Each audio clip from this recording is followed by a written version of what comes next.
Hi friends, ജെനീസ് വ്ലോഗിലേക്ക് എല്ലാ കൂട്ടുകാർക്കും സ്വാഗതം. അപ്പോൾ ഇപ്പോൾ ട്രെൻഡിങ് ആയിട്ട് പോകുന്ന പാൽക്കപ്പയുടെ റെസിപ്പിയാണ് ഇന്ന് കാണിക്കുന്നത്. വളരെ സിമ്പിളായിട്ട് ചെയ്യാൻ പറ്റുന്ന ഒരു റെസിപ്പിയാണ്. അധികം ഇൻഗ്രീഡിയൻസ് ഒന്നും നമുക്ക് വേണ്ട. നല്ല വേഗുന്ന കപ്പയാണെങ്കിൽ 5 മിനിറ്റ് കൊണ്ട് നമുക്ക് ഉണ്ടാക്കിയെടുക്കാൻ പറ്റുന്നതാണ്. അപ്പോൾ അതെങ്ങനെയാണ് തയ്യാറാക്കുന്നത് നമുക്ക് നോക്കാം. അപ്പോൾ എപ്പോഴും പറയുന്നതിന് വേണ്ടിയിട്ട് നിങ്ങൾ ആദ്യമായിട്ടാണ് എൻ്റെ ചാനൽ കാണുന്നതെങ്കിൽ ഒന്ന് സബ്സ്ക്രൈബ് ചെയ്ത് സപ്പോർട്ട് ചെയ്യാൻ മറക്കല്ലേ. കൂടെ വരുന്ന ബെല്ലൈക്കൺ ഒന്ന് എനേബിൾ ചെയ്ത് വെച്ചാൽ ഫ്യൂച്ചറിൽ ഞാനിടുന്ന വീഡിയോസിൻ്റെയൊക്കെ നോട്ടിഫിക്കേഷൻ നിങ്ങൾക്ക് ലഭിക്കും. അപ്പോൾ നമുക്ക് വീഡിയോയിലേക്ക് പോകാം.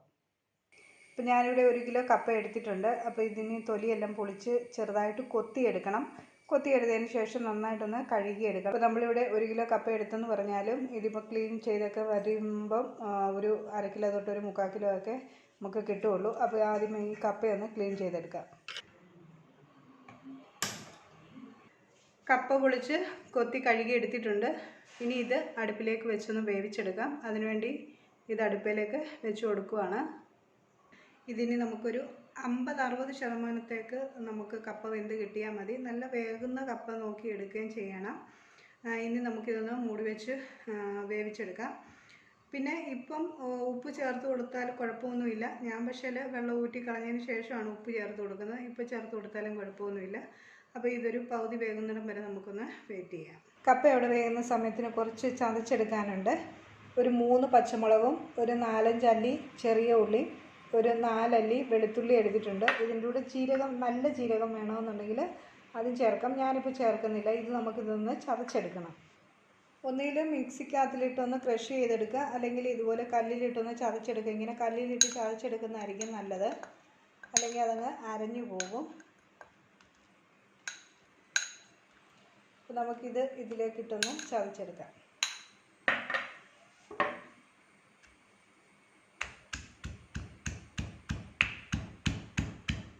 മുളക് ഉള്ളിയൊക്കെ ഒന്ന് ചതച്ചെടുത്തിട്ടുണ്ട്. ഇത് നമുക്ക് വേറൊരു പാത്രത്തിലേക്കൊന്ന് മാറ്റി വെക്കാം.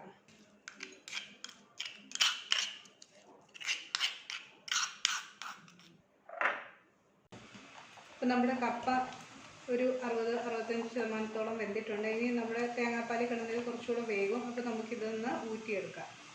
അപ്പോൾ കപ്പ ഊറ്റി ഞാൻ എടുത്തിട്ടുണ്ട്. വേറൊരു പാത്രത്തിലേക്ക് ഞാൻ വെച്ചു. അപ്പോൾ ഇനി നമ്മൾ ആ ചതച്ച് വെച്ചിരിക്കുന്ന പച്ചമുളക് ഉള്ളിയും കൂടെ ഉള്ളത് ചേർത്ത് കൊടുക്കാം.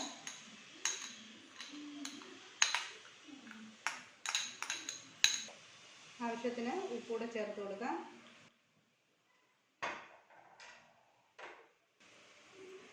ഇനി നമുക്ക് ഈ കപ്പയും ഈ ചതച്ച് ചേർത്തതും ഉപ്പും എല്ലാം കൂടെ നമുക്ക് നന്നായിട്ടൊന്ന് യോജിപ്പിച്ചെടുക്കാം.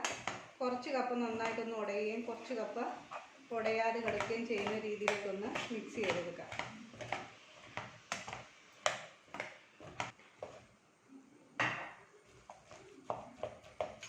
ഇപ്പോൾ കപ്പയൊന്ന് ഉടച്ചെടുത്തിട്ടുണ്ട്. ഇനി നമ്മൾ ഇതിലേക്ക് ചേർത്ത് കൊടുക്കാൻ പോകുന്നത് 2ാം പാലാണ്. ഒരു 1.5 കപ്പ് തേങ്ങാപ്പാൽ നമുക്കിതിലേക്ക് ഒഴിച്ചു കൊടുക്കാം.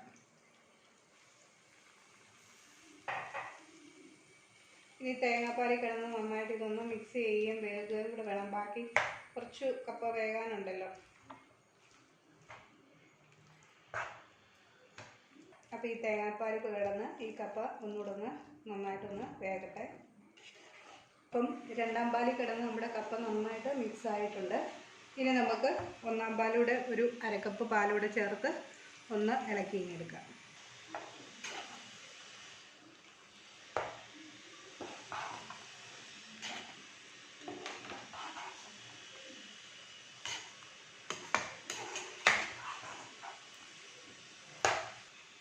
ഇപ്പം നന്നായിട്ട് നമ്മുടെ കപ്പ റെഡിയായിട്ടുണ്ട്. ഇത് നമുക്ക് വാങ്ങി വെച്ചതിന് ശേഷം നന്നായിട്ടൊരു വറവിടണം.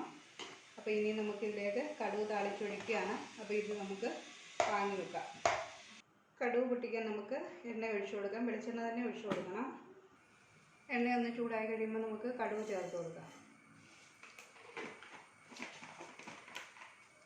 കടുക് പൊട്ടിക്കഴിയുമ്പോൾ 2-3 ചെറിയ ഉള്ളി അരിഞ്ഞത് ചേർത്ത് കൊടുക്കാം.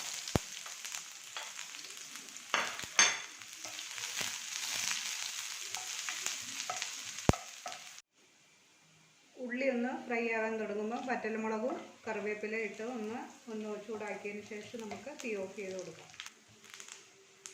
അപ്പോൾ ഇതായിട്ടുണ്ട്. ഇനി നമുക്ക് തീ ഓഫ് ചെയ്ത് കൊടുക്കാം. അപ്പം തയ്യാറാക്കി വെച്ചിരിക്കുന്ന കപ്പയിലേക്ക് നമുക്ക് ഈ കടുക് താളിച്ചതോടെ ചേർത്ത് കൊടുക്കാം.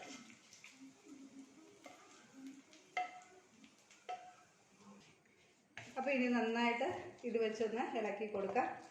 ഇത്രയേ ഉള്ളൂ. നല്ല സിമ്പിളായിട്ട് നമുക്ക് പാൽക്കപ്പ വീട്ടിലുണ്ടാക്കാം.